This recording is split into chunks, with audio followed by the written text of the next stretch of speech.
चलो जल्दी चलो, दौड़ के आओ, सत्संग का समय हो गया। सब लोग सामने आके बैठो, एक एक वचन वाणी को बड़ी सावधानी के साथ सुनो। जब तक सत्संग बच्चों को नहीं सुनोगे तुम्हारी समझ में कुछ नहीं आएगा। क्या अच्छा है, क्या बुरा है, क्या पाप, क्या पुण्य, क्या सुख, क्या सुख, ये सब जानकारी सत्संग ही सिखाता। इसीलिए कलयुग में हम सब जीवों को सही और सच्ची दिशा रास्ते पर चलाने के लिए संत महापुरुषों ने सत्संग जारी किया कि जब सत्संग बच्चों को सुनोगे तो तुम्हारी समझ में सब आ जाएगा कि असली क्या है, नकली क्या है, सत्य क्या है, झूठ क्या है, अच्छा और बुरा, ये सब आपकी समझ में आ जाए। जो बड़े बड़े ऋषि मुनि हजारों वर्ष तपस्या जंगलों में करते रहे, सच्चाई अच्छाई को भी नहीं बेचारे समझ पाए।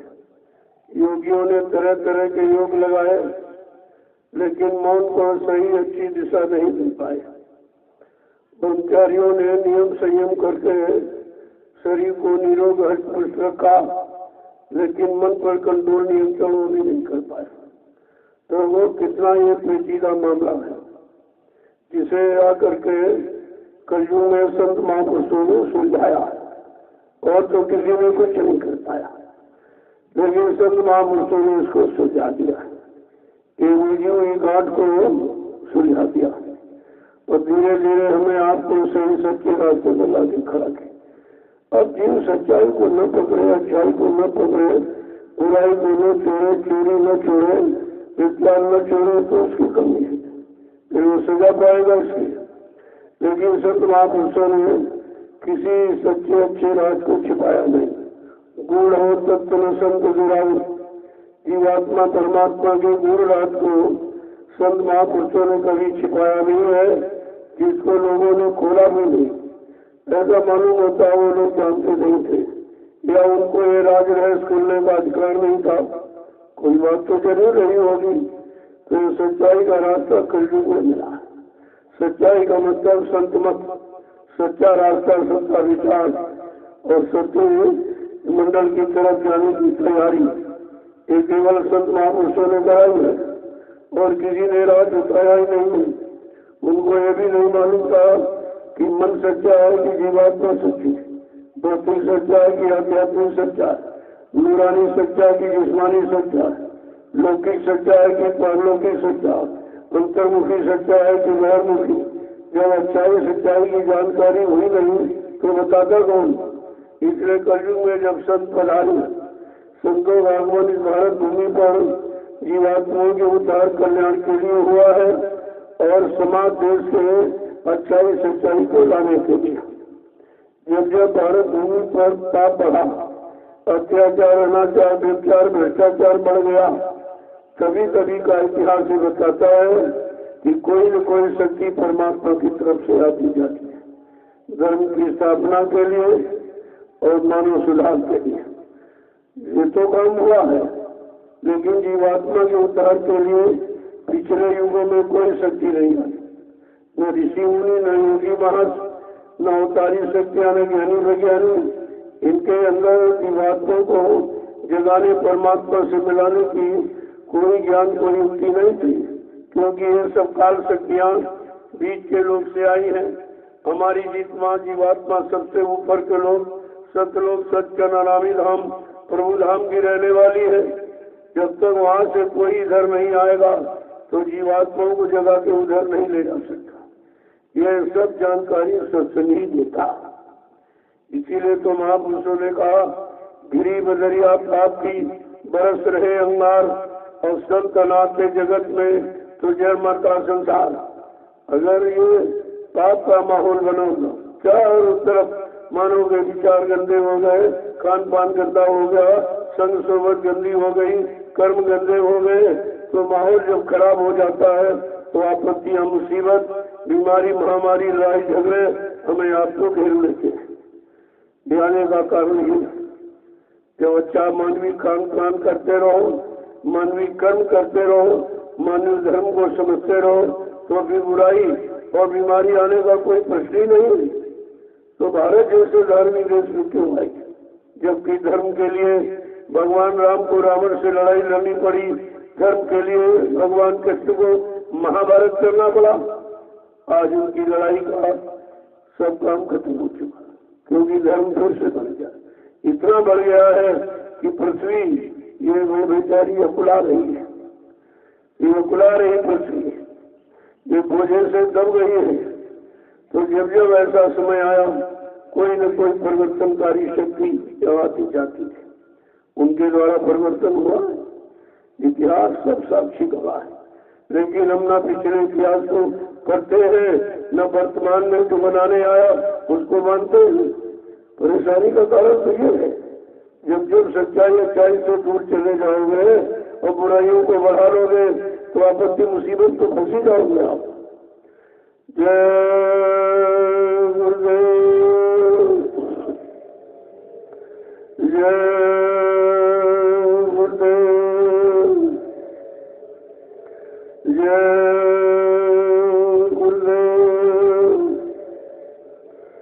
जय गुरुदेव नाम किसका, जय गुरुदेव नाम किसका, प्रभु का, जय गुरुदेव नाम किसका, प्रभु का, प्रभु का प्यारा नाम। जय गुरुदेव।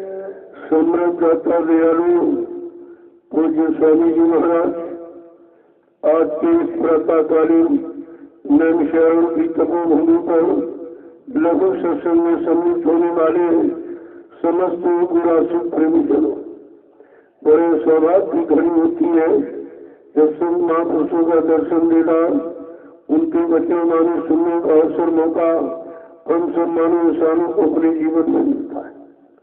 ये तो निश्चित है, कोई न कोई पुण्य कर्म आपका ज्यादा है, तभी ये स्थिति बनी है, तभी महापुरुष आए हैं, उनको जानकारी देनी पड़ी, ये तुम्हारे पुण्य कर्मों का फल है। तुम नहीं आए हो, तुम्हारे पुण्य कर्म तुमको यहाँ घसीट के ले जाए, क्योंकि पुण्य कर्मों का मतलब अर्थ यही होता कि पुण्य पुण्य बिन मिला न संता, संत बिना सूझे नहीं बनता। बिना पुण्य कर्मों के संत महापुरुषों का मिलन दर्शन दीदार नहीं होता है, और जब संत महात्मा जब तक नहीं मिलेंगे मानव जीवन का असली राज रहस्य आपके समझ में नहीं आएगा कि परमात्मा ने हमें आपको ये मनुष्य बुद्धि क्यों दिया है, क्योंकि उसके बाद तो बहुत शरीर है, पशुओं के, पक्षियों के, जंगली जानवरों के, कीड़े मकोड़ों के, वो तो 484 लाख यूनिया विभाजित है ये सब, लेकिन मानव शरीर क्यों दिया। बस समझना आपको यही है, अगर उसे तुम्हारे से रुपया पैसा की कमाई करानी होती तो तुमको उसके पास ऐसे शरीर है जो रात दिन कमाते, बैल है, घोड़ा है, खच्चर है, गधा, ये रात दिन कमाता, आपको इसी में जन्म दे देता, लेकिन मानव अनमोल मंदिर नहीं देता। अगर आज से केवल बाल बच्चे औलाद पैदा कराना होता तो उसके पास जो ऐसे शरीर है, एक कुत्ते और सुअर का जो एक बार में 5-5 7 बच्चे पैदा करता, उसी में आपको जन्म दे देता और भोगों की इच्छा पूरी करा देता, लेकिन मानव शरीर नहीं देता। यही समझना चाहिए। संत महापुरुषों ने इसी मानव शरीर के बारे में जो कुछ कहा गया, 4 वेद, 6 गाद, 18 पुराण, 19 उपनिषद और 36 ऋचाएं, ये भी मानव शरीर के बारे में ही कह रहे हैं। तुझे क्या करना चाहिए, कैसे भोजन करना चाहिए, कैसे संसुरत में रहना चाहिए, कैसे कर्म करना चाहिए, यह शिक्षा सब यही दे रहे, लेकिन जीवात्मा के बारे में कोई शिक्षा, कोई तालीम, कोई यहाँ कुछ किसी ने कुछ कहा ही नहीं। ऐसा मालूम पड़ता है इन लोगों को ये राज नहीं मालूम था, या उनको ये राज भेद खोलने का अधिकार नहीं था। कोई बात तो जरूर नहीं है, इसलिए कलयुग में अवसर मिला है तो महापुरुषों के वचनों को सुनो, उनको छाटो और धीरे धीरे एक एक वचन को अपने जीवन में उतारने की कोशिश करो, तो हमारा आपका मानव जीवन सार्थक हो जाएगा। अंतर तो शरीर तो बहुतों को मिला, करोड़ों को मिला, करोड़ों चले गए, लेकिन शरीर का लाभ उनको नहीं मिल पाया। जब तक लाभ दिलाने वाले लाभ को बताने वाले, लाभ तक पहुंचाने वाले, जब तक कोई संत महापुरुष नहीं मिलेंगे आपको मानव शरीर का असली लाभ कोई नहीं दिला सकता। ये खाना पीना कमाना ये लाभ नहीं है, यही सब का फल विषय न भाई, स्वर्ग और स्वर्ग अंत दुखदाई। इस शरीर का फल विषय भोग नहीं है, अंत में दुखी रहेगा, मिलेगा आपको कुछ नहीं। नर्तन पाए विषय मंदे ही, पलट सुखाते सड़ बिसरई। मनो शरीर पागल अगर विषय भोगों में गवा दिया तो आपने तो वही काम किया कि हीरा को फेंक दिया और कांच को पलट दिया, ये किया। इसलिए महापुरुषों ने कहा बड़े भाग मानुष तुम पावा, सुर दुर्लभ सदग्रंथन खावा। जितने सच्चाई के ग्रंथ, सच्चाई की किताबें, सच्चे रास्ते बताने वाले जितने भी पुस्तकें हैं उसमें वही बताती है कि मानव जीवन बड़े भाग से मिला। ये परमात्मा की कृपा दया हो गई जो की बार उसने आपको चांस अवसर मौका मानव शरीर का मिल गया। जब तक मानव शरीर नहीं मिलेगा, मानव शरीर के जानकार संत महापुरुष नहीं मिलेंगे, ये मानव जीवन का सच्चा अर्थ न कोई बता सकता, न कोई सच्चा लाभ दिला सकता। ये उन्हीं के पास है और हमें आपको तो बिना बुलाए आ गए, बिना मांगे मिल गया। कितनी उनकी महती कृपा दया मेहरबानी कि हमको कुछ करना भी नहीं पड़ा और आपको ये सब मिल गया। लेकिन बात यह है जो कोई चीज परिश्रम मेहनत से मिलती तो टिकती है और टिकती उससे अच्छे काम है। लेकिन चोरी चमारी किया तो कोई अच्छे काम थोड़ी करोगे, काम भी अच्छे नहीं करोगे और नरकों की सजा अलग से भोगनी पड़ेगी। बहुत कठिन है, खासकर संगत का, संगत का धन। लोगों मेरे पास संगत का मेरा कुछ नहीं, हमारी तो कोई चोरी कर ही नहीं सकता। तुम चोरी करोगे अपने गुरु भाई की क्योंकि उनका धन मेरे पास, तुम चोरी करोगे संगत की, संगत का धन मेरे पास, तुम चोरी करोगे गुरु की कि संगत गुरु की है और धन गुरु का है तो तुम गुरु की चोरी करो। किस जघन्य अपराध के अपराधी बन रहे हो, कितने हजारों बार तुमको जन्म लेना पड़ेगा, इसका उद्धार करना पड़ेगा। यहाँ पे इतना बड़ा अपराध कर डाला जिसकी सजा कोई माफ नहीं कर सकता। गुरु से कपट, संगत से चोरी और की हो निर्धन, की हो कोड़ी, ये तो सिद्धांत बना हुआ है। इसलिए सच्चा ईमानदारी से रहो, मानव जीवन मिला है उसका लाभ उठा लो।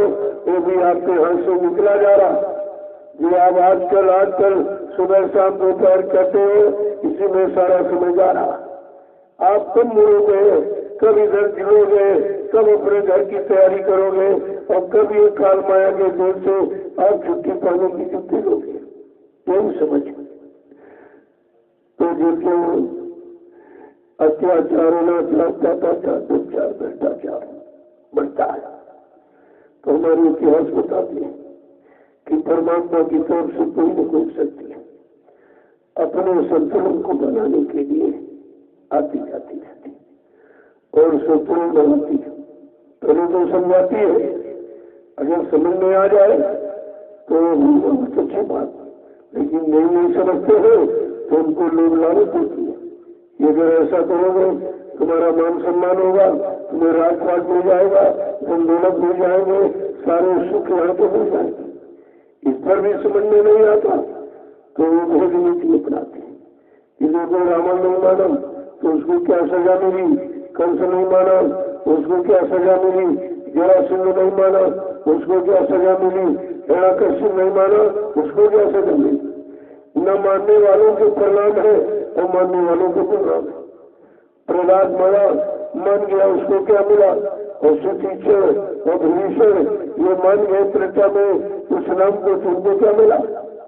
और दोपहर में ग्वाल बाल गोपिकाओं ने मान लिया उनकी महिमा है, उस समय इंसान की कोई महिमा नहीं। तो ये समय का इतिहास आज ये कलयुग है, जो कलयुग नहीं माने हो तो तुम्हारे साथ क्या होगा। कलयुग का परिणाम सबसे अलग जो संत गोस्वामी जी महाराज ने रामचरितमानस के उत्तरकांड में लिख के बताया, साधु हत्या का फल ऐसा जरे नगर अनाथ कर जैसा। अगर साधु संत महात्मा की आज्ञा को उल्लंघन अगर किया गया कोई समाज हो, कोई परिवार हो, कोई जातियां हो, कोई देश हो, वो जल के खाक हो जाएगा। कितना बुरा परिणाम है साधु संत महात्माओं के वचनों को न मानने का। लेकिन यह तो कोई नहीं मानता, कोई सुन ही नहीं रहा। मानने की बात तो दूर, न कोई समझ रहा, न कोई ले रहा, न जीवन में उतार रहा, न जीवन को अच्छा सच्चा बनाने की कोशिश कर रहा है। तो अभी तो समय कम खराब है, शुरुआत हुई है, लेकिन आगे का समय बहुत खराब है, जिसका वर्णन नहीं किया जा सकता। मनोबुद्धि से सोचा नहीं जा सकता, मनोबुद्धि से उसका निराकरण नहीं किया जा सकता। इतना खराब समय आ रहा, तो कहा अभी वक्त है गुनाहों से तो तोबा कर। अभी वक्त है अपने अपने गुनाहों पापों को क्षमा करा लो, नहीं यही अवसर आपके हाथ से निकल जाएगा। क्योंकि यहाँ क्षमा करने वाली शक्ति कभी आई ही नहीं।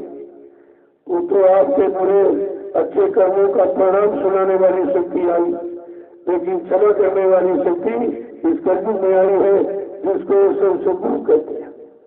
हम लोग उनको भी नहीं समझते। हमारे लिए आया, हमारे काम के लिए आया, हमारी व्यवस्था बनाने के लिए आया, हमारी जीवात्मा के उद्धार करने के लिए आया, लेकिन हमने आपने उसी को पहचान नहीं पाया, समझ नहीं पाया, अपना काम करा नहीं पाया। तो ये कितना बड़ा दुर्भाग्य हमारा आपका है। यही बात आपको समझनी चाहिए।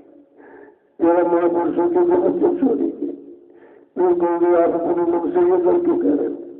जब उनके वचन शामिल कर लिए जाते तो जिनको विश्वास हो जाता, नहीं धर्म ने नहीं सुखने कहा, जो आया जिसने किया और कराया उसी ने कहा। बाकी सुनाने के होने वाले किताबों वाले बहुत है, तो पिछले युग की कहानियां सुनाते, न वो युग आएगा न वो कहानी आप लोग कर पाएंगे। समय आपका बेकार चला जाए। भाई अब तो कलयुग के बाद सतयुग का नंबर है, और तुम त्रेता और द्वापर की बातें इतिहास पढ़ोगे तो तुम्हें क्या मिलेगा? अरे भाई युग पीछे थोड़ी लौट जाएगा, तुम्हारे पढ़ने पढ़ाने से युग पीछे नहीं हो जाएगा। अब हमें आपको तो सतयुग की तैयारी करनी है, क्योंकि कलयुग के बाद सतयुग का नंबर है। जब सतयुग की तैयारी करनी और तुम यहाँ त्रेता द्वापर की कहानियां पढ़ रहे हो, त्रेता द्वापर के नामों का उच्चारण करो और उनसे ये उम्मीद करो कि हमारा कोई काम हो जाएगा, तो किसका काम हुआ? कितने युग निकल गए, कितना समय निकल गया, कितने वर्ष आपने गवा दिए सीताराम राधे श्याम कहते कहते, लेकिन कोई काम नहीं। क्यों? वो शक्तियां काम करने आई थी अपने समय पर। उस समय में जो लोग माने उनका काम होगा, वो काम करके चली गई। अब तुम बुलाओगे तो तुम्हारे बुलाने से कैसे आ जाएंगे?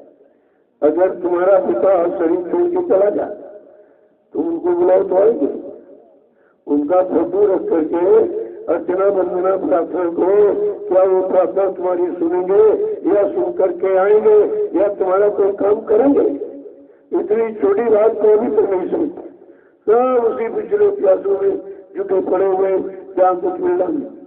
जब ये कह दिया गया गुजरा हुआ जमाना आता नहीं दोबारा, जो वक्त घड़ी समय निकल जाता है वो वहां पे आता। कहा कि कही हुई बात और बिछड़ी हुई मात कभी वापस नहीं आती है। ये सब जानकारी आपको मिली, लेकिन आपने कोई जानकारी को समझ बूझ के नहीं दिया। केवल सुनने सुनाने, पढ़ने पढ़ाने, गाने बजाने, मनोरंजन में सारा समय आपने निकाल दिया, लेकिन शिक्षा प्रद जो आपके वचन मिले उनको कभी नहीं उतारा। तो आपका जीवन बिगड़ता चला जा रहा, आपके जीवन में खुशहाली और सुख आनंद चिंता चला जा रहा, और दुख मुसीबत बीमारी महामारी बढ़ती चली जा रही। उसी के लपेटे में लपेट में हम लोग सब फंस गए हैं। अब कोई रास्ता नहीं दिखाई दे रहा, किधर जाए? क्यों? कलयुग घेरे चारी ओर, मनुआ जीवन को तुम किधर जाओगे? उसने चारों तरफ घेराबंदी बना दी।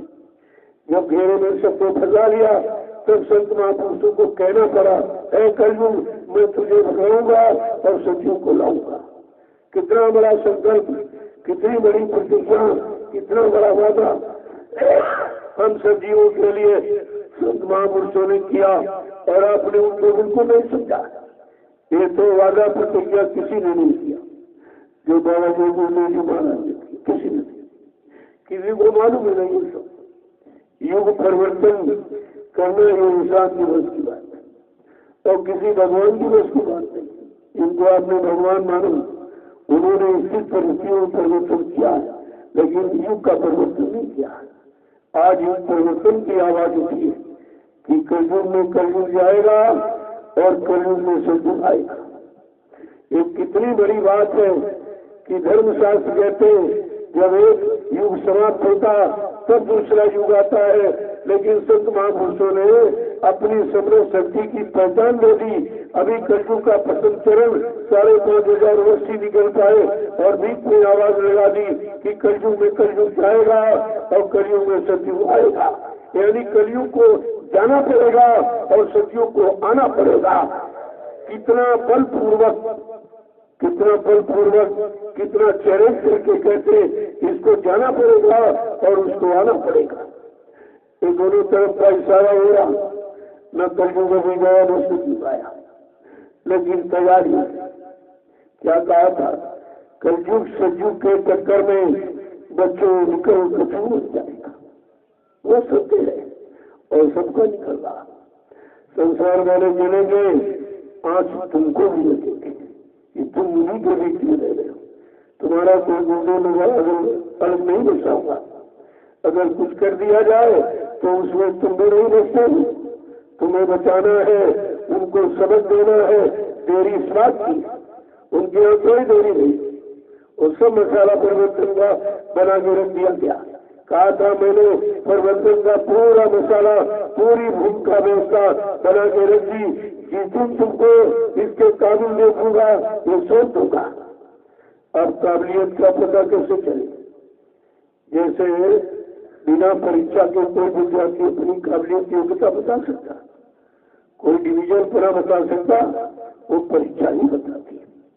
इसलिए जब परीक्षा की घड़ी आई और परीक्षा ली भी नहीं गई, परीक्षा की बात चल रही थी और बिना परीक्षा दिए ही सब फेल हो गए। कैसा अजीब वो गरीब कृषि। अरे परीक्षा देता इसके बाद परिणाम आता है, नहीं कई लोग आगे पास हो गए। यहाँ तो कोई परीक्षा नहीं ली गई और सब फेल और सब भग गए।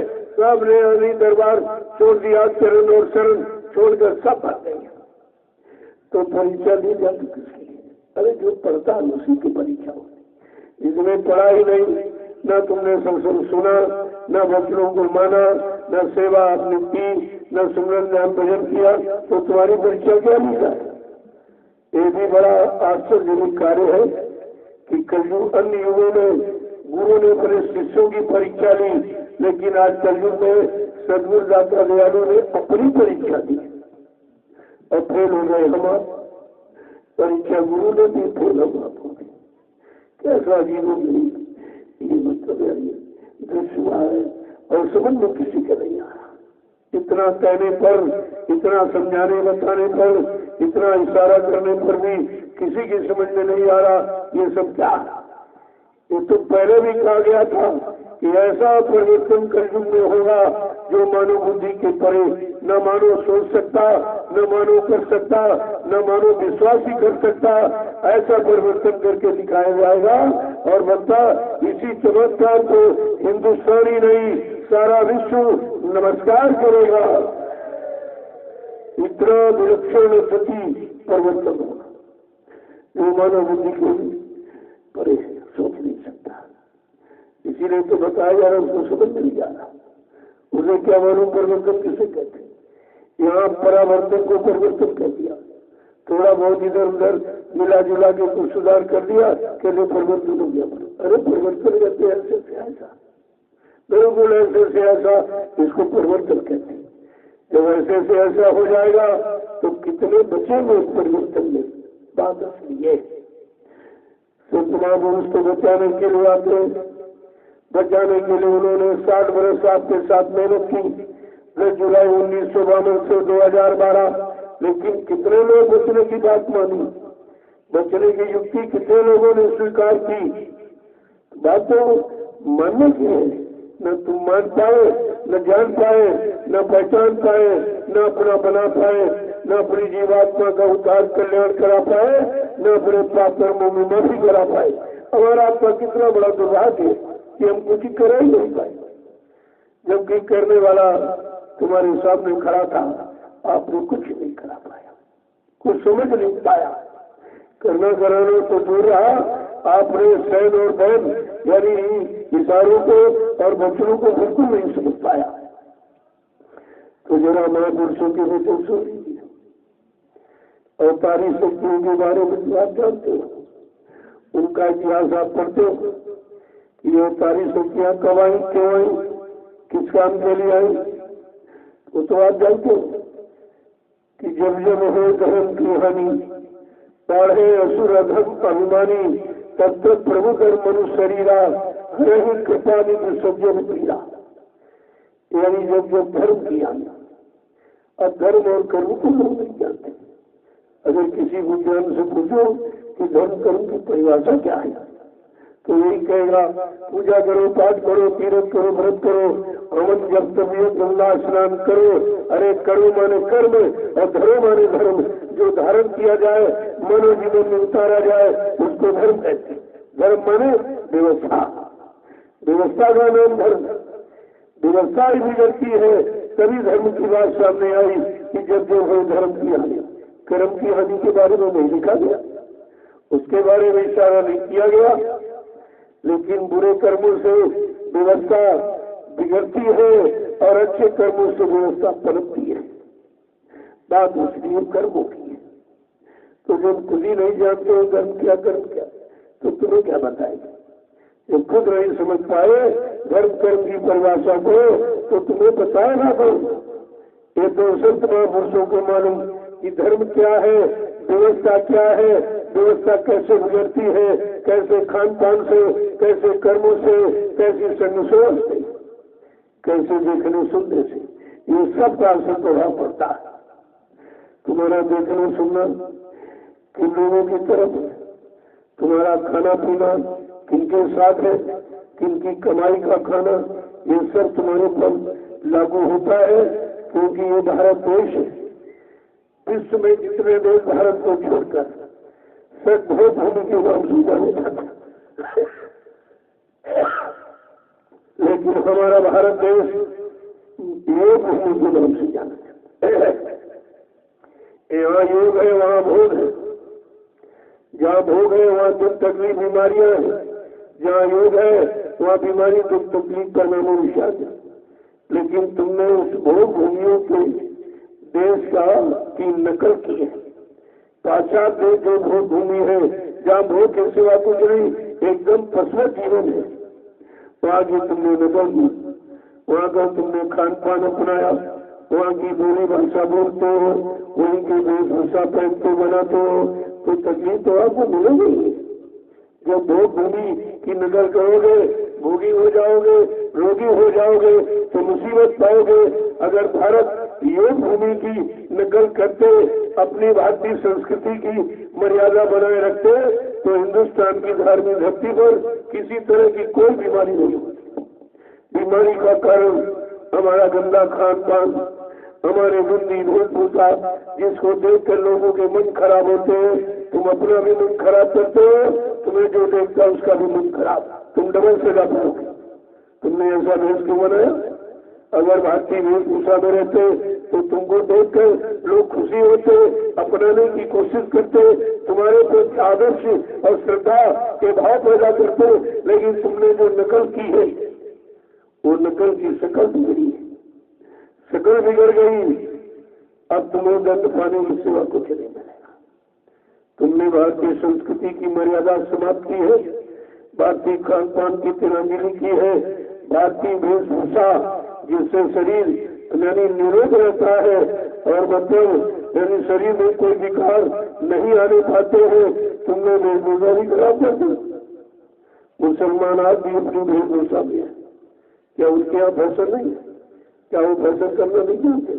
क्या उनके पास पैसा नहीं? लेकिन नहीं, वो पूर्ण मर्यादा में, उनके शरीर का कोई अंग आप नहीं बोल सकते। उनकी महिलाओं को देखिए आप, यानी ऊपर से नीचे तक बिल्कुल कोई फैशन नहीं, किसी तरह का फैशन का नाम और निशान नहीं। और आंख के सिवा उनके शरीर को आप देख नहीं सकते। तुम्हारे यहाँ सब नंगे घूम रहे, सब लगे। आधे कपड़े पहने आधे हुए, तो कपड़ा पहनने का मतलब केवल तन ढकना होता है कि तुम्हारे तन पर, अंगों पर किसी की नजर न पड़े, उनके विचार खराब न हो, मन खराब न हो, इसलिए शरीर को ढका जाता।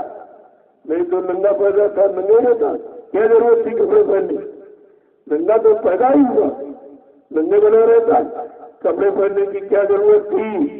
तो इस तन को जब भारतीय वेशभूषा से ढकोगे तो तन की सुंदरता बनी रहेगी, संयम बना रहेगा, देखने वालों के मन बुद्धि चित्त खराब नहीं होंगे।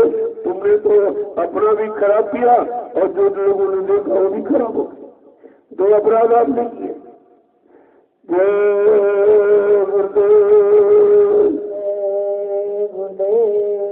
तो महापुरुषों ने इस बिगड़ी हुई व्यवस्था के बारे में क्या कहा, जरा उनके दो वचन सुन लीजिए तो आपकी समझ में आएगा कि बिगाड़ हुआ तो कैसे। कि बढ़ी गयो पाप भूमि गरुआई, बढ़ी गयो पाप भूमि गरुआई, बढ़ी गयो पाप भूमि गरुआई, बढ़ी गयो पाप भूमि गरुआई। इतना पाप गड़बड़ गया है कि पृथ्वी माता अकुला रही है। पाप का बोझा इतना बढ़ा दिया हमने आपने, तरह तरह के कुकर्म, तरह तरह के गंदे खान पान, गंदी संशोधन, गंदे कर्म करके पृथ्वी पर इतना बोझा हमने ला दिया। ये भारत मां अकुला रही है, व्याकुल हो रही है। आगे समझा के क्या कह रहे हैं कि हविष नदी की बाढ़ है चौदिसी, हविष नदी की बाढ़ है चौदिस, हविष नदी की बाढ़ है चौदिसी, हविष नदी की बाढ़ है चौदिस।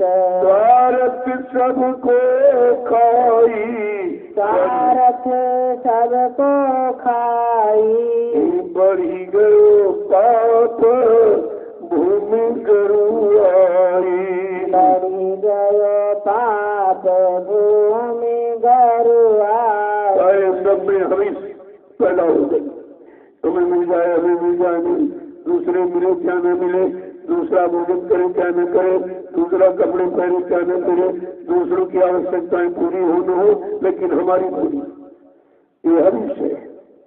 और फिर उसकी कोई सीमा नहीं, कितना हो जाए, सबका आ जाए, सबका मिल जाए, किसी के पास कुछ न रहे तो तुम किसी के पास कुछ नहीं रहेगा, क्या भूखा तुमको खाने देगा? वो छीन के खा लेगा। ये चीना झपटी का कारण यही से दो बन रहा। आगे आप देखिए किस तरह से लोग रोटी छीन छीन के खाते। बाबा जी ने तो ये भी कहा कि ऐसा खराब समय आ रहा, अन्न की इतनी कमी हो जाएगी, तुम्हारा सारा विज्ञान 1 किलो गेहूं पर केंद्रित हो जाएगा और रोटी का टुकड़ा नाली में पड़ा होगा, निगाह बदल करके उठा के खा लोगे। अन्य और दवाओं की कमी पड़ेगी, पेड़ों की पत्ती तुम्हें ढूंढे न मिलेगी। ऐसा आएगा तेरे पाप कर्मों का नजारा और सुनते तो जाओ संदेशा हमारा। इतनी बड़ी बात मालूम चली। आगे क्या कह रहे हैं?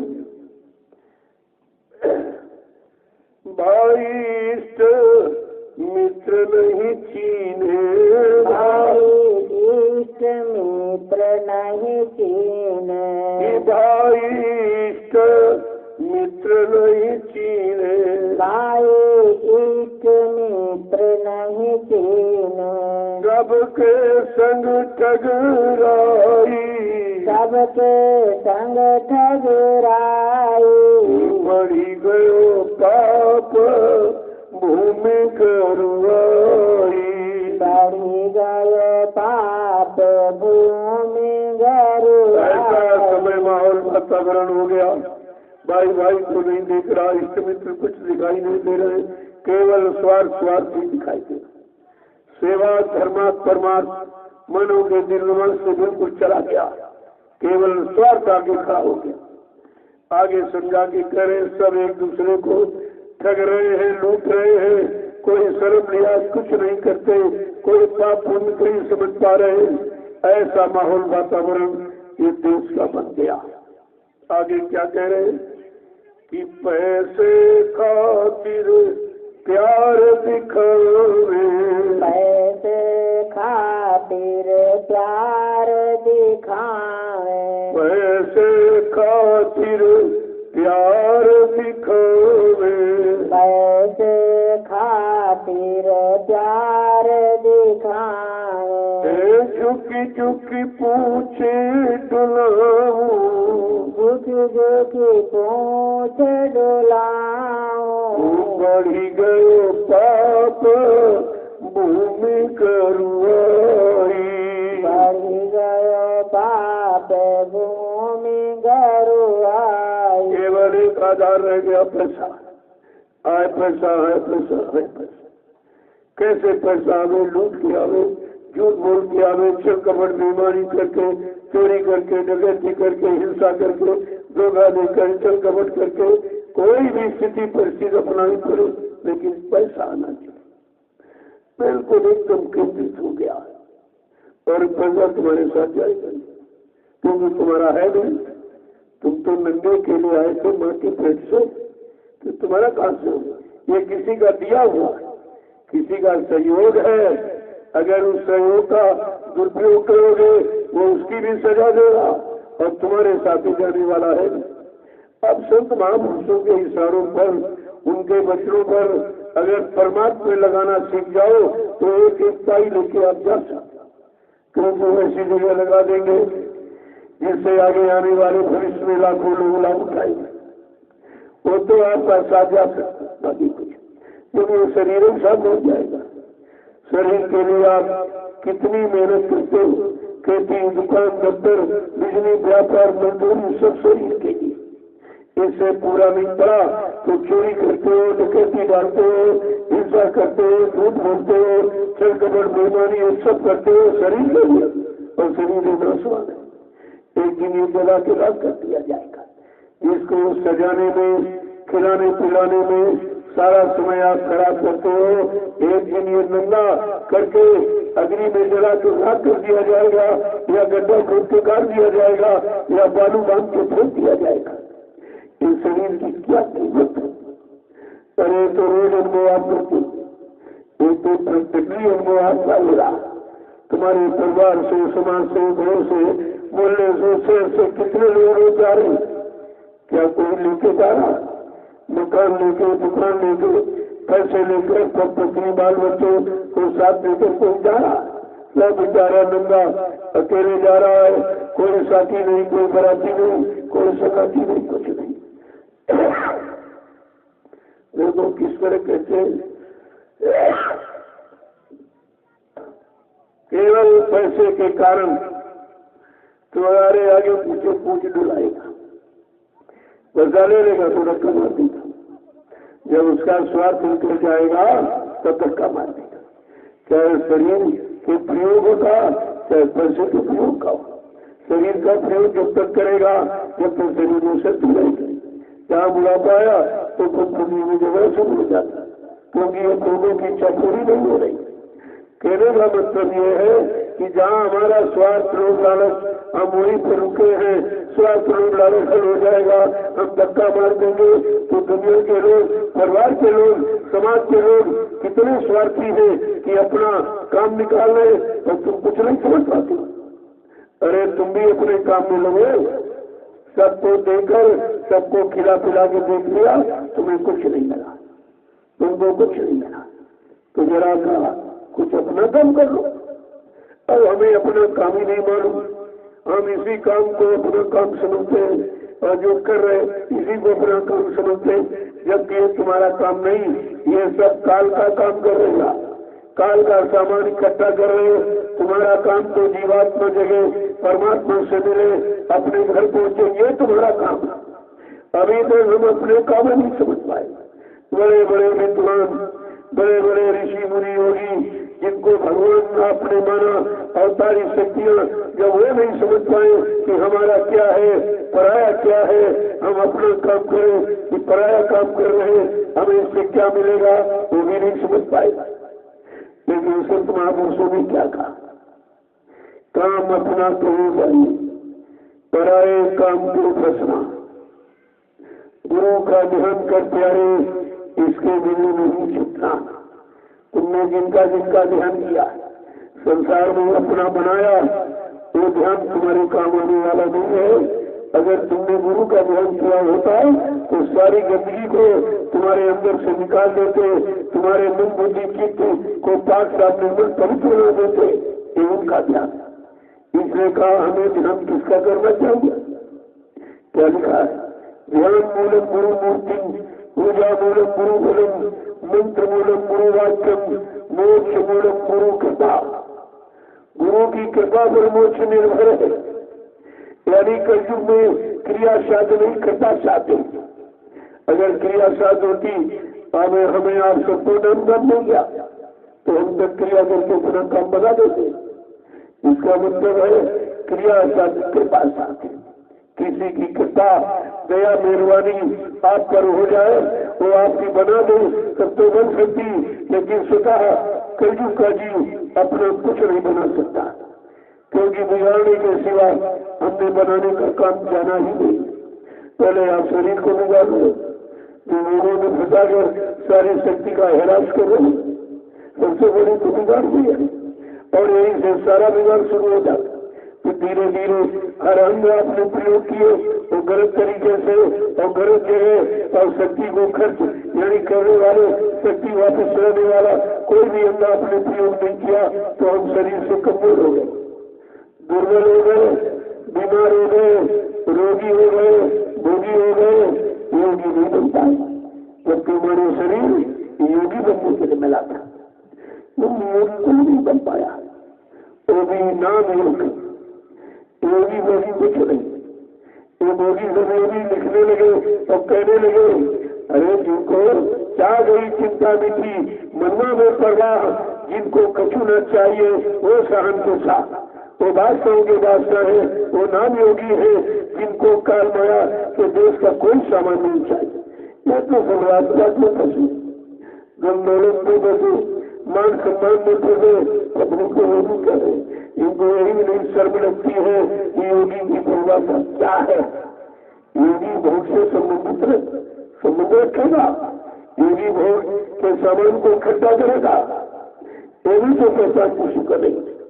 आगे महापुरुष क्या कहते हैं कि बिनु पैसे कोई बात न पूछे, पैसे कोई बात न पूछे, बिनु पैसे कोई बात न पूछे, बिनु पैसे कोई बात न पूछे, चाहे बात हो माई, चाहे बात हो, चाहे बात हो माई, चाहे बात हो मारी, बढ़ी गए पाप भूमि करुआई, बढ़ी गए पाप भूमि गरुआई। कहते क्या है, बिना पुरुष से कोई बात नहीं पूछता, चाहे माता हो, पिता हो, पति हो, पति हो, बेटा हो, भाई हो, कोई नहीं पूछता। अगर तुम्हारे पास पैसा सब पूछे, पैसा नहीं तुम्हारे सब किनारा कर दे, क्या पैसे तो कुछ तुम्हारे से रिश्ता करूंगा, तुम्हारे से प्रेम का हुआ, तुम्हारे पैसे से प्रेम हुआ है। तो समझा के कह रहे कोई भी हो परिवार का, अगर तुम्हारे पास पैसा नहीं है तो तुम्हें कोई पूछेगा नहीं। आगे क्या करेंगे कि चोरी ठगी करे धन चोरे, चोरी ठगी करे धन जोरे, चोरी ठगी करे धन चोरे, चोरी ठगी करे धन जोरे, मदिरा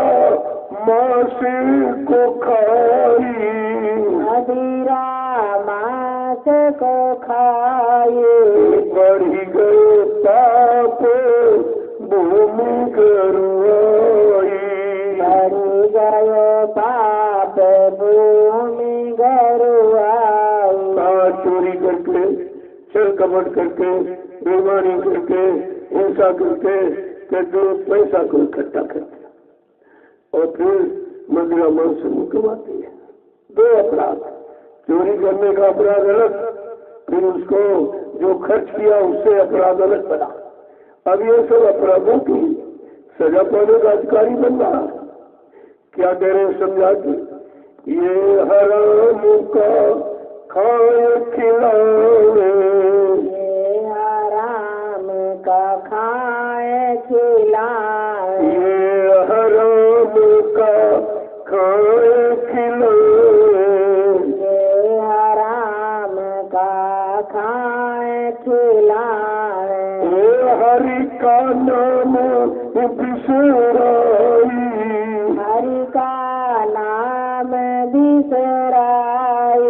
ये प्रभु का नाम बिसराई, प्रभु का नाम बिसराए। बढ़ी गयो पाप भूमि गरुआई। बढ़ी गयो पाप भूमि गरुआई। मेहनत नहीं करना, केवल दो चीजों की कमी, परिश्रम और ईमानदारी। इसीलिए कमजोरियों को नहीं आती है। अगर आप परिश्रम करके धन इकट्ठा करें, वो खाएं और दूसरे का लेने की इच्छा न रखें तो ये मानो बुद्धि कहीं खराब नहीं होती है। लेकिन आपने जो भी काम किया सब हराम का, और प्रभु ने आपको बुला दिया। जब प्रभु नाम को आगे रखोगे तो तुम्हारा मन गलत काम करने के लिए कभी लागू नहीं होगा। लेकिन प्रभु को पीछे कर दिया और धन को आगे कर लिया तो फिर मन तो खराब हो जाएगा। और मन खराब होने का कारण यही है कि हमने आपने अच्छी कमाई नहीं खाई और जिससे हमारा मन खराब हो गया।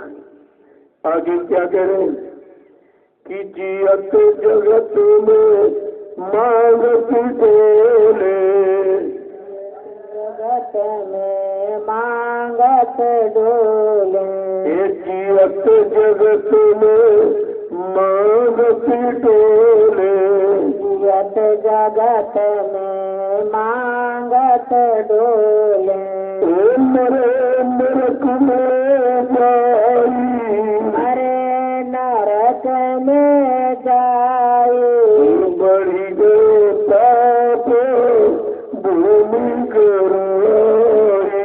बढ़ी गयो पाप भूमि गरुआई। जिंदा रहते मने की आदत बनानी, देने की आदत, कमाने की आदत नहीं बनाई। कहते पूरा जीवन मांगने खाने में निकल गया, वो भी कर जाए। जिसका ले लोगे उसको देना पड़ेगा, और तुमने अगर संभव का नहीं लिया तो तुम किसका भरोगे? क्योंकि मेरे पास तो लाखों लोगों का सेवा है, उसको अगर आपने ले लिया तो लाखों बार आपको जन्म देना पड़ेगा। फिर ये कर्जा आप मानो शरीर से नहीं, बैल घोड़ा खच्चर गधा बन के ये आपको पूरा करना पड़ेगा। कितना खराब हो, लेकिन बात सुनो जी दोस्तों, और यही करते करते बेचारे नरक में जा रहे हैं। और नरकों की यानी सजा भी उनको मालूम नहीं कि नरक में कितनी बड़ी सजा मिलती है। आगे क्या कह रहे कि जैसे करनी तसे भोगत जाए, जस करनी तस भोगत जाए। जस करनी तस भोगत जाए, जस करनी तस भोगत जाए। अब इन्हें कौन बचाई, अब इन्हें कौन बचाए। बढ़ी गयो पाप भूमि गरुआई। बढ़ी गयो पाप भूमि जिस कर्मी तक कर्मी जो हम आप कर रहे हैं या कर डाला है उसी पर तो बहुत भोग रहे, और अब जो करोगे आगे भी भोगना पड़ेगा। इसलिए एक बार करनी खराब होगी, कितने जन्म हम धर्मी को काम करते रहते, उसे को पूरा करते रहे, उसे लेन का भुगतान करते। इसलिए कहा किसी का कर्जा अगर शुक्र में याद आ जाए तो सुबह उठ के सबसे पहले उसको कर्जा दे देना चाहिए कि पता रहे तू यानी वो सब मिले न मिले। और पूरी साधना करने के बाद भी अगर कोई कर्म कर्जा रह गया तो आपको आगे बढ़ने नहीं देगा। तो हर विराट दरबार में सबका झारा नहीं, वो सबकी तलाशी देता है। कोई कर्जा, कोई चोरी करके, कोई डकैती डाल के, कोई हिंसा मार काट करके, कोई धोखाधड़ी बेमारी करके तो आपने कोई कर्म किया है, उसका भुगतान हुआ कि नहीं हुआ। और वो कर्म कर्जा भुगताने की चीज हमारे आप किसी के पास है। व्यापारी सच्चे नहीं मिलता था। भगवान कृष्ण नदी किनारे रहते थे, उनके पैर में काला निशान था। बहलियों ने दूर से देखा कि ये तो हिलने की आंख से चमक रही है, ताक के बाढ़ मारा और कृष्ण का पैर छड़ दिया। बड़ी जोर से चिल्ला पड़ी। बहलियों ने समझा शिकार हो गया, दौड़ के आया, देखा कृष्ण भगवान चिल्ला गया। आज जो कह रहा महाराज ये धोखे से अपराध हो गया, आप क्षमा कर दीजिए, मेरे अपराध को क्षमा कर दो। वो धोखे में हो गया, फिर गाड़ी भाई धोखा होगा कुछ नहीं। रामा बंदार में तुम बालिक थे, मैंने पेड़ के आड़ से धोखा देकर बाढ़ से तुमको मारा था। आज वो धोखा देने वाला हमारा तुम्हारा कर्म पूरा हो गया।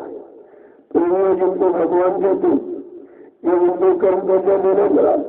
इंसान तू किस गफले में बैठा है, तुझे तो हर कर्म का बदला यही चुकाना पड़ेगा। आगे समझा के क्या करूं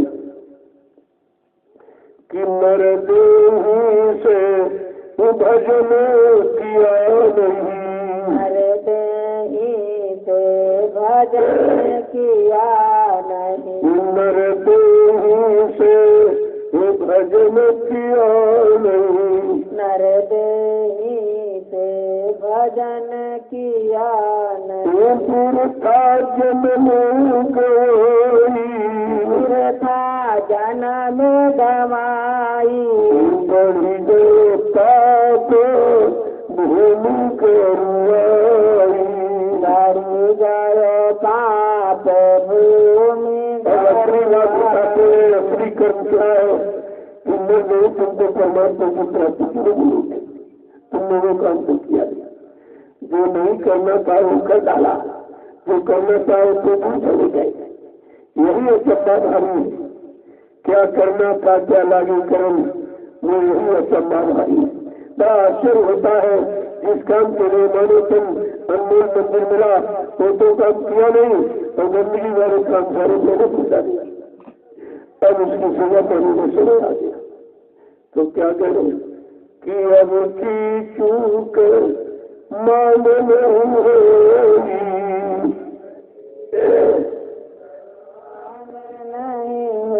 अब की चूक माफ नहीं होगी, अब की चूक माफ नहीं होई, फिर 84 जाई,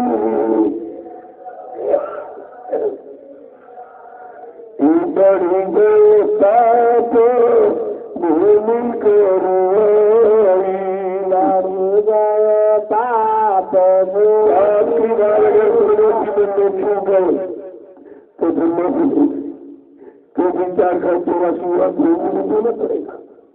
यही मनोयोनि जागने का, मनोयोनि बनाने का, मनोयोनि करने का यही समय है। अगर उसके बाद इस समय से चूक गए तो फिर 84 में भटकना पड़ेगा। इसलिए महापुरुषों ने क्या कहा, जो जो भजन भक्ति से चूके तिनके मुख जब पल पल चूके, ऐसी कुदरत होगी सबकी जो नहीं धारे सदगुरु अपनी, और सदगुरु बिना कोई नहीं बांचे, और नाम बिना 84 नाचे। नाम रहे संतोवाद बिना, संत बिना कोई नहीं छीना। नाम संतों के आधीन है, संत नाम के आधीन नहीं है।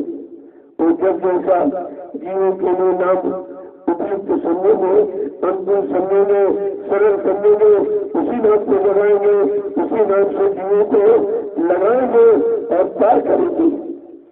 आगे क्या करें?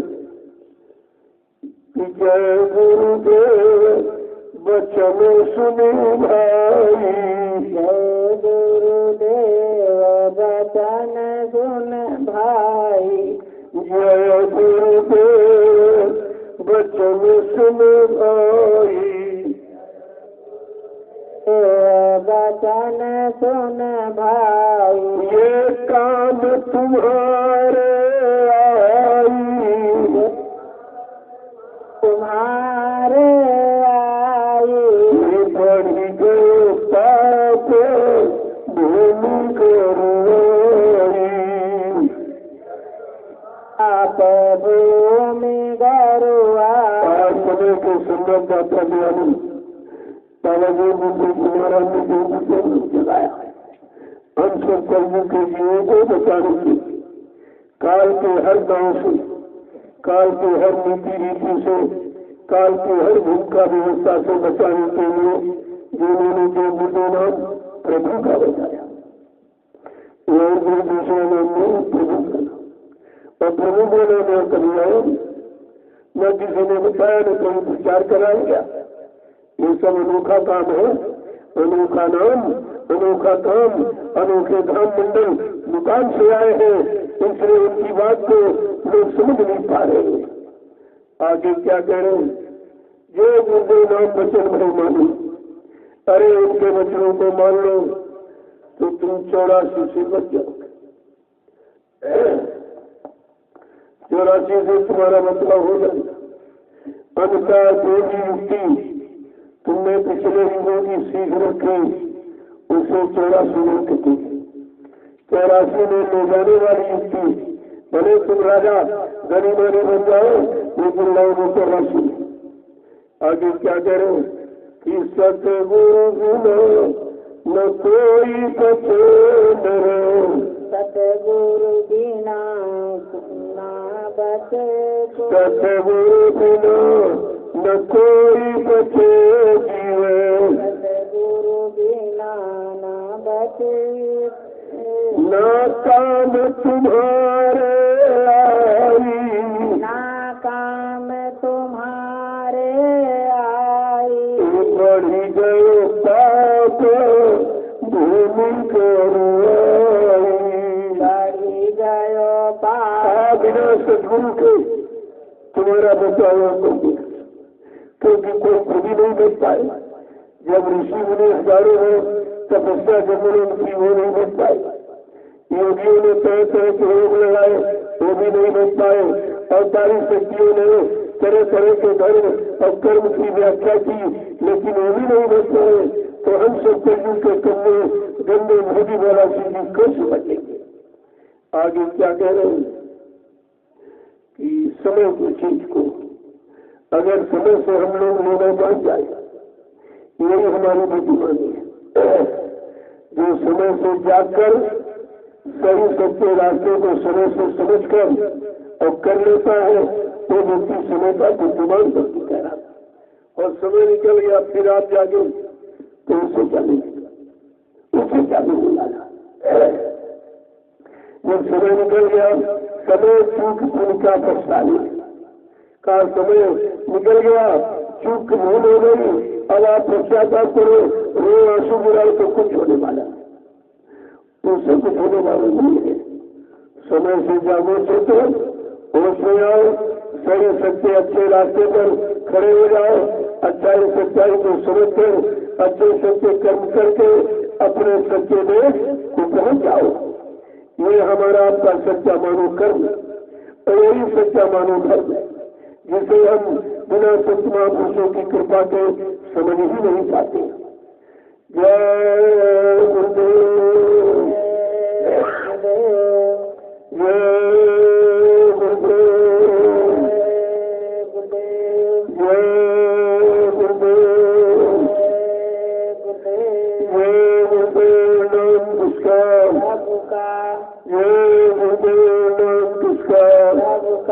प्रभु का प्यारा खड़े हो जाओगे तो अभी नहीं खड़े हो पाए।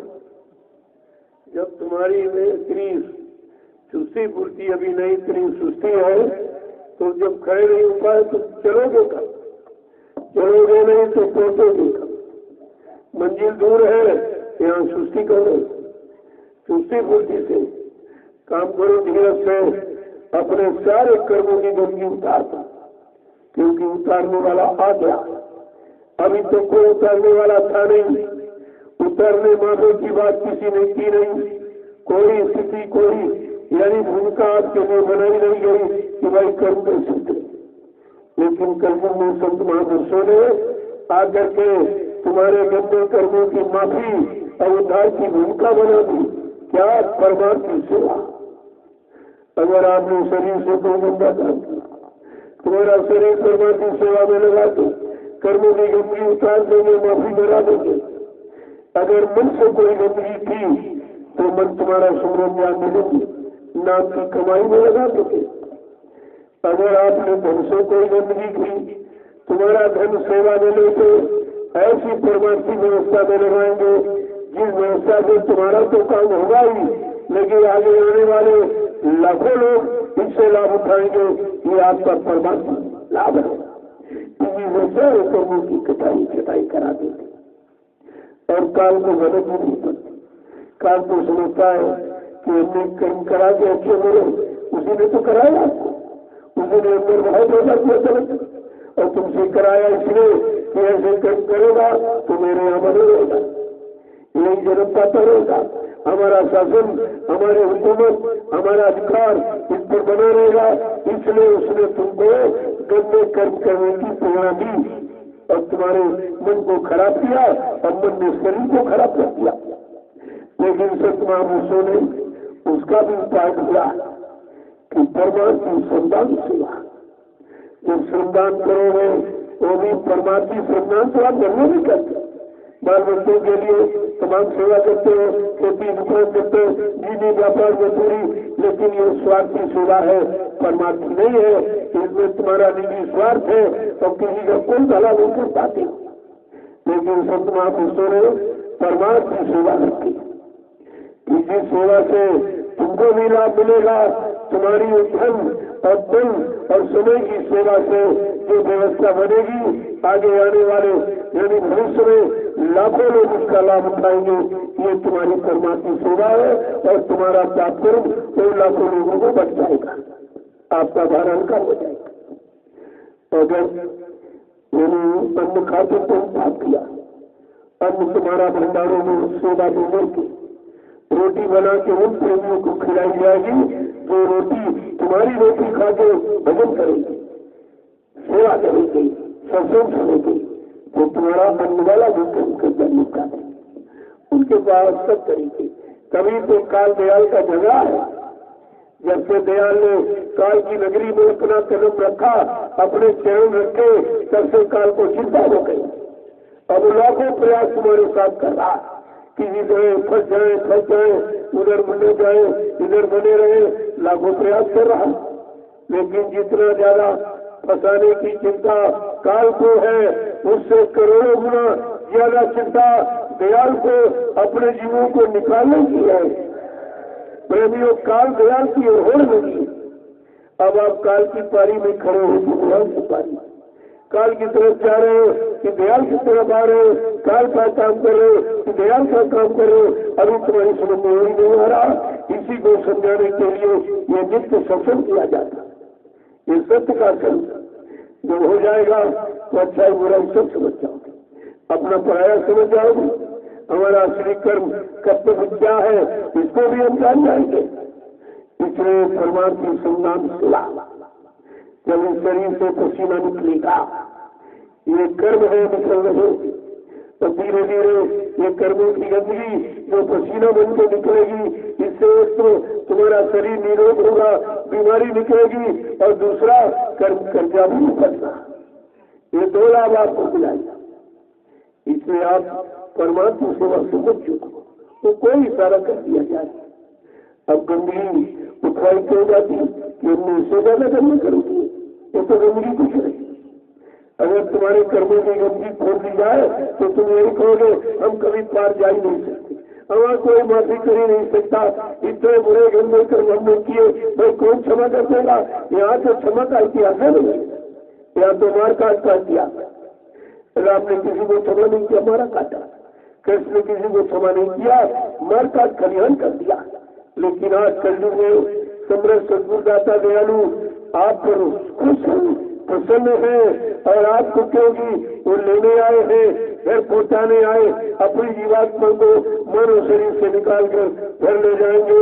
इस जब तक मानव शरीर से किए गए कर्मों की अदायगी नहीं करा देंगे तब तक जीवात्मा को कैसे ले जाएंगे। और तुम निरंतर और कर्म बढ़ाते रहते, कभी चोरी करते हो और बढ़ा लेते हो, तो भी चोरी यहाँ भी करते हो। जहाँ कितने लाख लोगों का मेरे पास लोगों की सेवा, इस सेवा को चुराओगे तो भी लाखों का जन्म लेना पड़ेगा। और मेरी तो चोरी कोई कर नहीं सकता क्योंकि मेरे पास कुछ नहीं, मेरे पास तो कुछ नहीं। ये सब आपका, ये कपड़े पहने बैठा है भी आप देती है, कपड़े आपके पैसे, एक रोटी दोपहर एक शाम वो आप ही देते, कुछ नहीं। और ये गाड़ी आपने दे दी कि जल्दी से सब जगह सूचना फैला दो, सबको अच्छे सच्चे रास्ते की जानकारी दे दो, सतगुरु के बच्चों को सबके कान में पहुंचा दो, तो मैं आपके आदेश का पालन करता हूँ। ये गाड़ी आपने दी, मेरा बिल्कुल कुछ नहीं, ये जमीन भी मेरी नहीं आपने जो मेरे हाथ में सेवा पकड़ाई मैं तो मानता नहीं हूँ, लेकिन आप बिगड़ा नहीं, हमारा भी कुछ लग जाए, अच्छी जगह लग जाए, मेरे पास अच्छी जगह की जानकारी नहीं, अच्छे कर्म की जानकारी नहीं, अच्छे भूमिका की जानकारी नहीं, मैं कहाँ लगाऊं, और मेरे पास समझ नहीं, बाल बच्चों से फुर्सत नहीं, खेती दुकान दफ्तर बिजली व्यापार से फुर्सत नहीं, तो आप ऐसा करो मेरा कहीं न कहीं लगा दो। अब अगर ऐसी तुम्हारी श्रद्धा सेवा भाव है तो मैंने आपका लगा दिया, तो पहले आपने दिया तो ये लगा, ये तो नहीं, अब दे रहे हुए इधर इधर सब इतना निर्माण कार्य हो रहा, ये आपकी गाड़ी कमाई मेरा कुछ, इससे जब मेरा है नहीं तो मैं इसको अपना कैसे कर दूं, मेरा कुछ नहीं।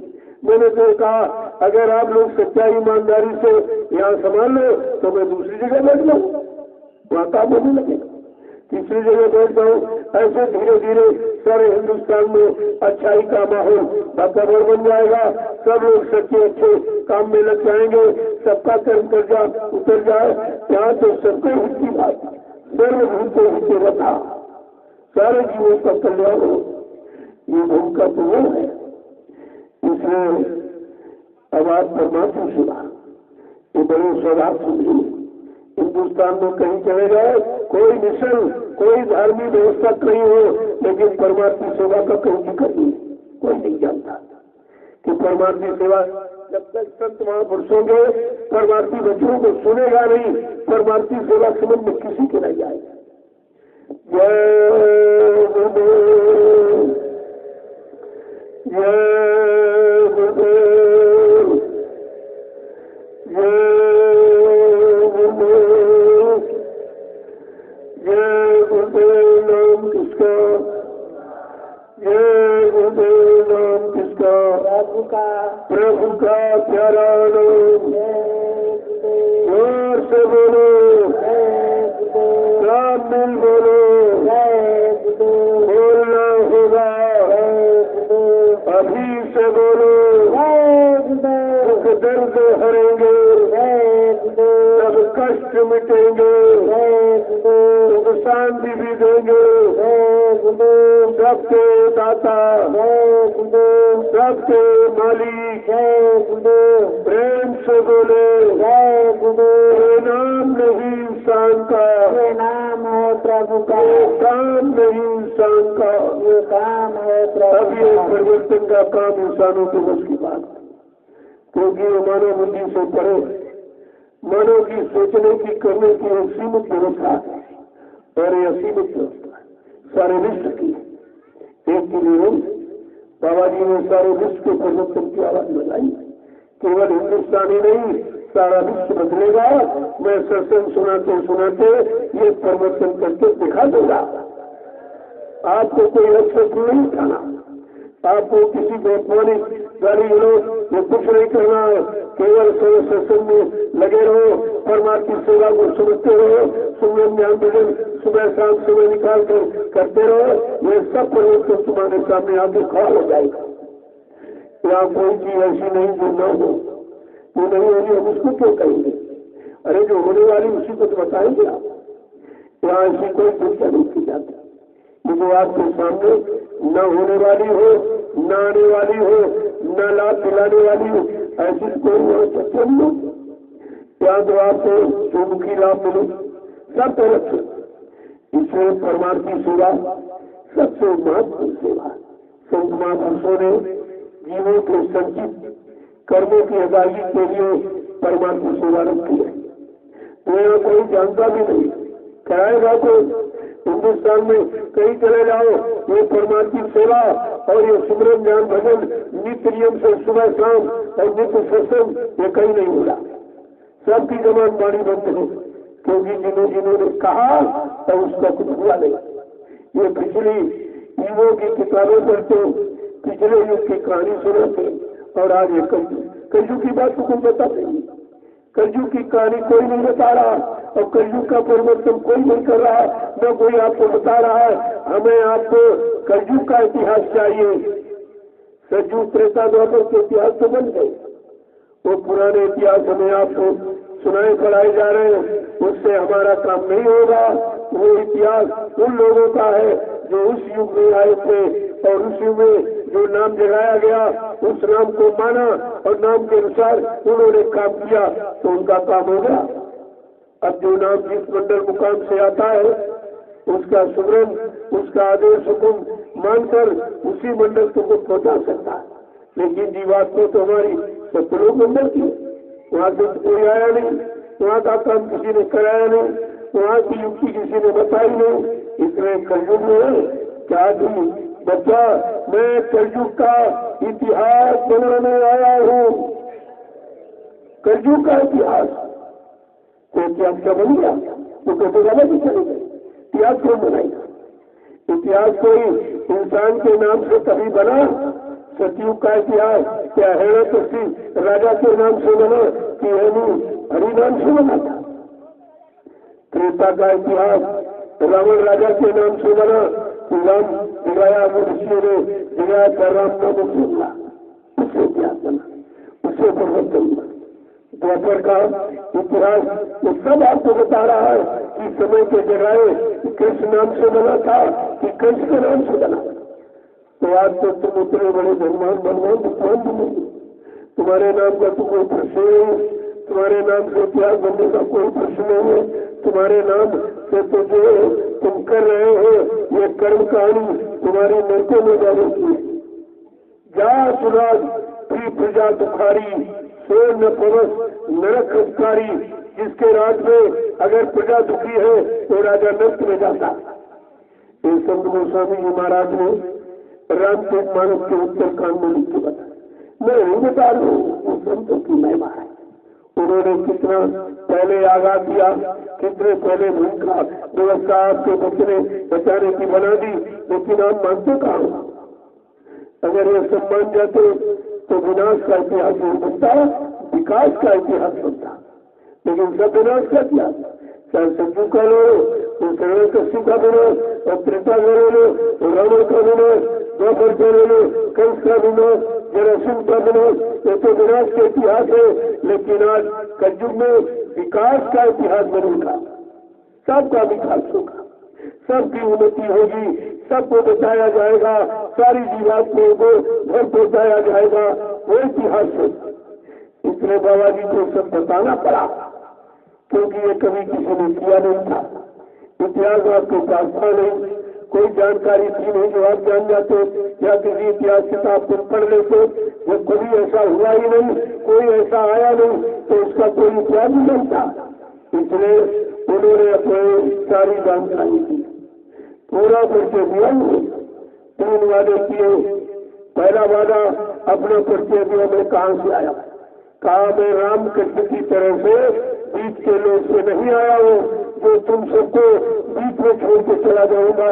न मैं ब्रह्मा के ब्रह्मलोक से आया हूँ, न विष्णु के विष्णु से आया हूँ, न स्वामी कृष्ण, न शंकर के साके नहीं, शंकर के मुस्लिम लोग से आया हूँ, न राम के साकेत लोग से आया हूँ, न कृष्ण के गोलों से आया हूँ, न देवी पुत्रों के गोलों से आया हूँ।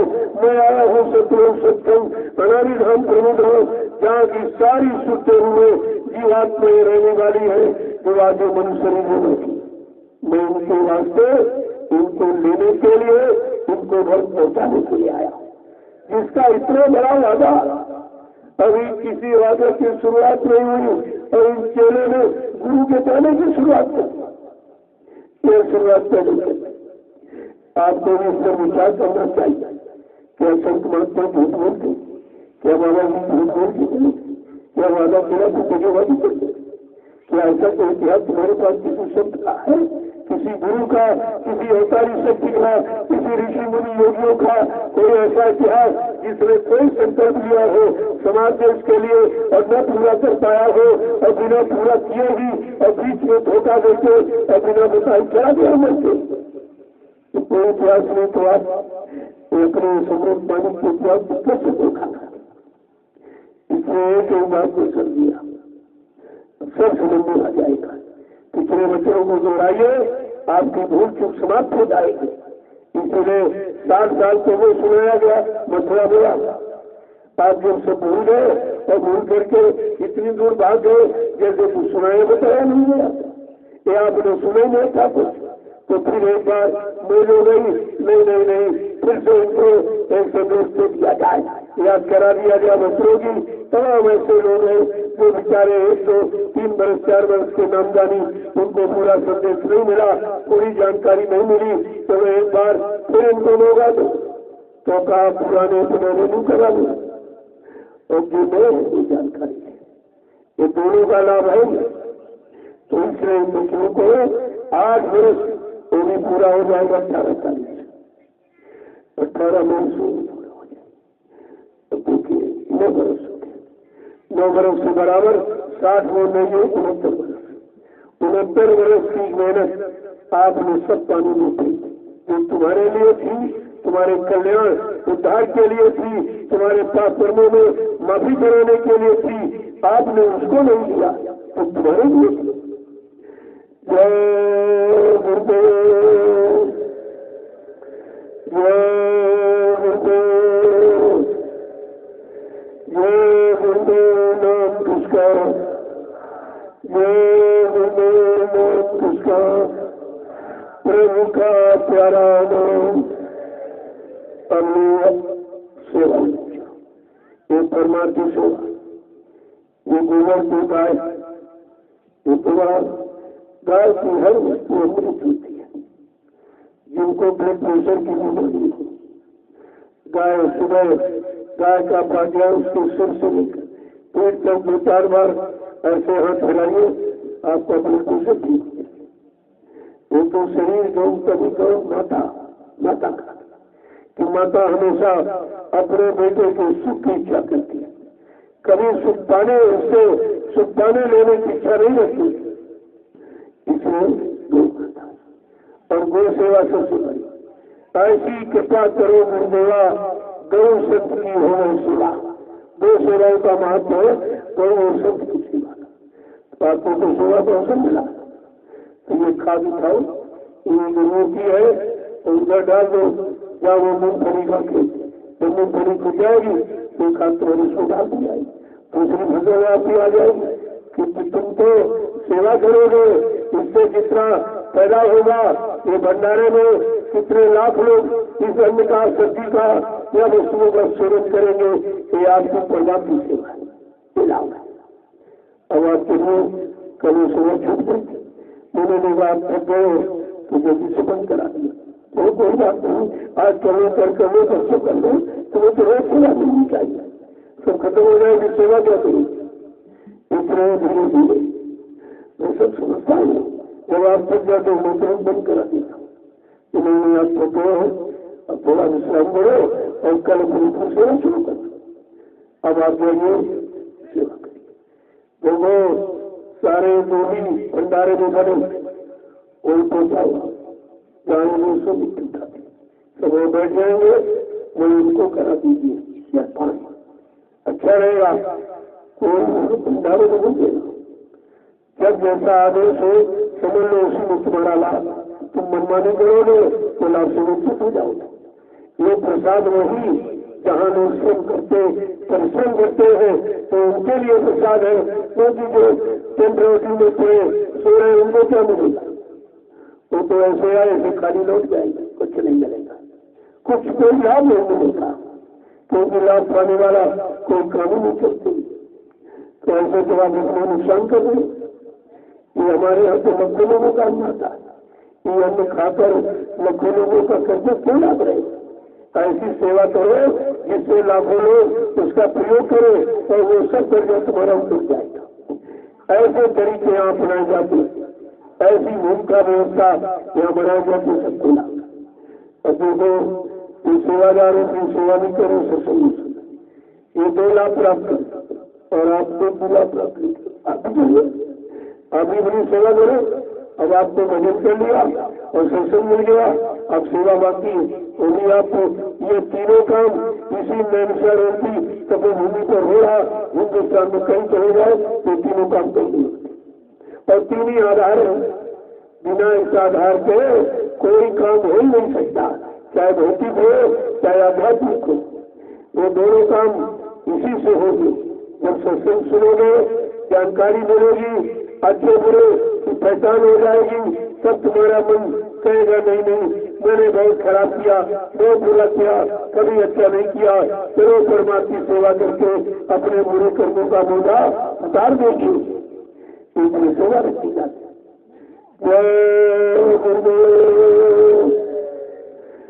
तो यहाँ हर चीज अपनी समझो, यहाँ जो भी हो रहा सब आपका और यहाँ जो है वो सब आपका। मेरा तो चलो मेरे पास कुछ हो मैं दूंगा क्या आपको, ये सब आपका। और जो करते हो अपराध में करते हो, अपने काम पाप को तो प्रायश्चित नहीं करते। देखो जितनी जमीन है सब आपका, मेरे नाम में किसी जमीन कही ये काम नहीं करता, मैं ये मेरा नहीं लाता हूँ, आपने दिया और आपको काम के लिए बना दिया। इतना जरूर है, आप इसी ने देते हमारा अच्छे काम में लगा दो, अब अच्छे काम में हम न लगे तो उधार हमारे में लगेगा, तो वैसा काम क्यों करें, हम ऐसा काम क्यों करेंगे?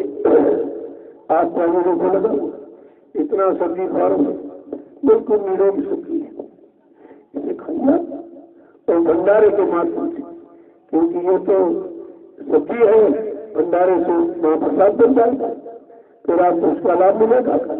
अगर ऐसे थोड़े थोड़े तो 2 मिनट में खत्म हो जाए, इसमें लोग आएगा। तो तुम्हें कोई काम करो सिस्टमेटिक ढंग से करो, जो व्यवस्था बनाई गई है उस व्यवस्था के अनुसार प्रयोग करो तो प्रसाद और लाभ दोनों मिल जाएंगे। अपनी मनमानी करोगे तो कुछ नहीं जाएगा, ऐसे खाली आए खाली बैठ जाओ। इसलिए यहाँ से अच्छा मैं वो छोटे बच्चों को मत ले आएगा, विरोध हमारा नहीं है। तब तुम बच्चों की देखरेख करते नहीं कितना नुकसान की पूर्ण करते, छोटे छोटे अभी पौधे लगाए गए उनको रोज को देते हुए क्या मालूम, जब आप देखरेख नहीं कर रहे तो उसको मत ले आएगा। अब एक और 4-5 बच्चे को खिलाए वो सेवा करेगी, तो बच्चों सेवा करेगी और बोझा ला गई, तो बच्चों पर भी अन्न का बोझा ला गई, इनको भंडारे की रोटी खिला रहे, वो कोई सेवा प्रचार करते क्यों ऐसा अपराध तुम करते हो? अपनी औलाद के बारे में तुम्हें कोई हमदर्दी नहीं है, तुम पर कितना कर्जा ला दोगे, उनका जीवन कर्जे में निकल जाएगा, तुमको मिलेगा क्या? यह काम करूंगा और तुम्हें बच्चे शोषण में नहीं सुनने देंगे और सेवा भी नहीं करने देंगे और भजन भी नहीं करने देंगे और यहाँ संगत का नुकसान भी कर देंगे। ये सब बात आपको समझनी चाहिए, ये कहने की जरूरत नहीं है, आपको खुश होना चाहिए। लोगों जो भी आवे अपनी गेट पर अपना कार्ड रखते वही कितने दिन के लिए आप आए, दिनों के दिन भी बताए, इतने दिन सेवा करें उसके बाद एक मर्यादा, जब मर्यादा तरीके से क्रम बढ़ेगा तो अच्छा काम हो जाए। तो सबके लिए तो मेरी व्यवस्था है, अपना जो है वाई कार्ड दिखा दीजिए, आपका नाम लिख दिया जाएगा, आप कितने सेवा करेंगे जो लिख दिया जाएगा। इसके बाद आपसे पूछा जाएगा, आप वहाँ जाइए कि हमारे दिन तो पूरे हो गए, अभी हमारी और इच्छा है, तो उतने दिनों लिखा दीजिए आप लोगों को कोई तरीके का काम, उससे लाभ होगा, व्यवस्था बिगड़ेगी नहीं और सबको संदेश नहीं किया कि नहीं वहाँ बहुत ही मर्यादित कार्य होता है। यही तो सत्संगियों, तुम्हें आदर्श बनना है, संदेश सदगुरु का तुम्हें चरितार्थ करना है, ये आपको करके दिखाना है कि सदगुरु की मर्यादा क्या है, गौरव गरिमा क्या है, उनका महत्व क्या है, ये सब जानकारी आपको देनी है। इसी से तो आपका इतिहास बनेगा। जय गुरुदेव। अब आपके लिए सेवा में मैं शाम को सब लेता हूँ, कोई ये नहीं कह सकता दूसरा। और यहाँ भी बहुत काम है, तमाम धूप का व्यवस्था बनानी है, मैं नंबर को खाली थोड़ी करता हूँ। इतना काम है, इतने फोन आते हैं कि अगर तुम सुनो तुम्हारे कान खराब हो जाए। यहाँ 100-150 फोन रोज है, आप सोचिए जब इतने फोनों पर बात की जाएगी तो सुने कहाँ रहेगा। आप समझते नहीं, अंदर बैठे रहते हैं, कुछ नहीं, ऐसा कुछ नहीं। यहाँ बैठने का काम नहीं, हम न बैठने आए हैं, न फूल माला पहनने आए हैं, न आपको कोई सामान लेने आए, मैं अपना काम करने आया। ये काम की बात है। यहाँ कोई सम्मान, कोई पद की बात यहाँ होती ही नहीं। पर मैं आपको कोई आगे चीजें फंसाना चाहता हूँ। मेरे लोगों को मना किया, ये गंदी राजनीति है, इसको मत कूदना, ये गंदगी तुम्हारे सर मर जाएगी। लेकिन नहीं माने लोग, तमाम आए खुदानी मत कहूँ, तो मैं यार क्यों गाँव की गंदगी उठाने जा रहा। जिन्होंने की है उन्हीं से उठवा दी जाएगी तो बटन जाएगी, तो दूसरों की गंदगी, पूरे गाँव की गंदगी उठाने जा रहा। लेकिन ये बात समझ में नहीं आई और ये सब फंस जाएंगे आगे।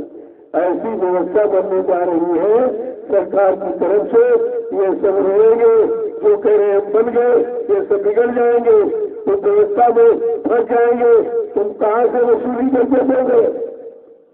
तुमसे धन वसूल कराया जाएगा, वो टैक्स के लिए तुमसे बांधा जाएगा, लिया जाएगा। तुम प्रधान हो, सारे नौ से वसूल करके ले आइए, तब ये जनता क्या कहेगी? तब तुम्हारे जूते लगाएंगे कि तुम इसी में बने थे, इसलिए हमसे वोट मांगने आए। तुमने वोट मांगने के बाद बताया तो नहीं था कि हम वसूली करेंगे, हम ये करेंगे, वो करेंगे। तो सरकार की योजना ऐसी ही सबसे वसूली कराई जाए और बेचारे बदनाम हो रहे और उनको कोई भी कुछ कह रहा। ये सब उन्हीं के कानून है। ये मास्क नहीं लगाओगे 500 रुपये दो, हेलमेट नहीं लगाओ 1000 रुपये दो, ये कहीं क्या है? ये लूट से क्या? ये तो सामने लूट हो रही। तो कोई कहने वाले नहीं, उनसे जो पूछो भाई क्यों कहते हमारे पास बड़े अधिकारी का आदेश आया कि 5000 रुपये तुमको शाम तक जमा करना। क्या बेचारा तनख्वाह दे देगा? और तुमको पुलिस वाला खराब, ये खराब, वो खराब। अरे कर्मचारी कोई नहीं खराब, ये व्यवस्था खराब है। ये क्यों नहीं मानते? इसी व्यवस्था का परिवर्तन होना है और चुनाव करके आज तक कोई व्यवस्था नहीं बदली, बल्कि वो खराब व्यवस्था खराब से खराब आती चली जा रही। चुनाव पर चुनाव, चुनाव पर चुनाव, सारा देश चुन गया। उन्होंने जनता के हित का कोई काम, कोई भूमिका आज तक चुनी ही नहीं। तो चुनाव का मतलब क्या है? एक चुनाव में 70 अरब रुपए खर्च होता, कितना महंगा चुनाव। और फिर जो खर्च करेगा वो सेवा करेगा, पूरे पैसे पूरे करेगा, वो तो 5 साल पैसे पूरे करेगा। तुम्हारी सेवा का उसके पास समय नहीं, तो जितना वो खर्च दे कर देगा। भाई कोई व्यापार घाटे के लिए नहीं किया जाता, मुनाफे के लिए। ये व्यापार है चुनाव प्रणाली। इतना पैसा खर्च करते, फिर उसी पैसे को मैं ब्याज चक्रवृद्धि ब्याज को वसूल करते, 5 साल इसी वसूली में चला जाता। और तुम कहते हमारा काम नहीं हुआ, हमारा काम, हमारे गाँव क्यों नहीं हुआ, हमारे शहर, हमारे वार्ड में क्यों नहीं हुआ? अरे उसके बाद आने का समय नहीं है। इतने पैसे मिले लगा कि हमने इतने पैसे लगाकर ये चुनाव खरीदा है, ये पद खरीदा है, तो वो उसकी कीमत जरूर चुकाएगा। आपका काम हो जाना अपनी कीमत चुकाएगा, इसीलिए मना किया जाता।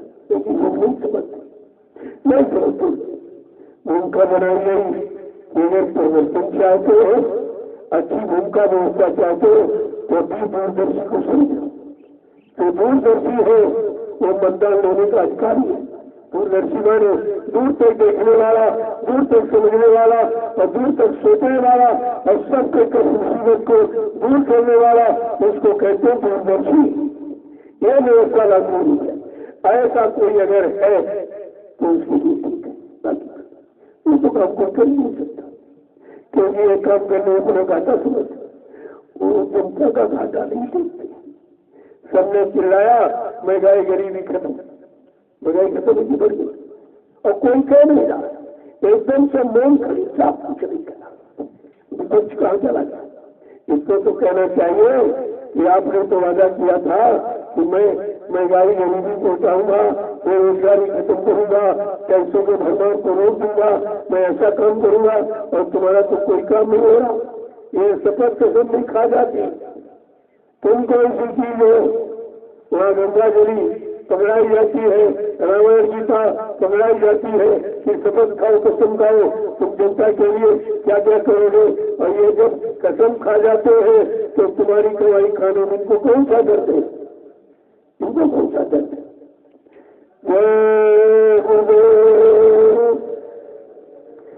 आप लोग अपना निशाना पक्का रखो, किसी तरफ देखने से, किसी की सुनने मानने से हमारा काम नहीं होगा।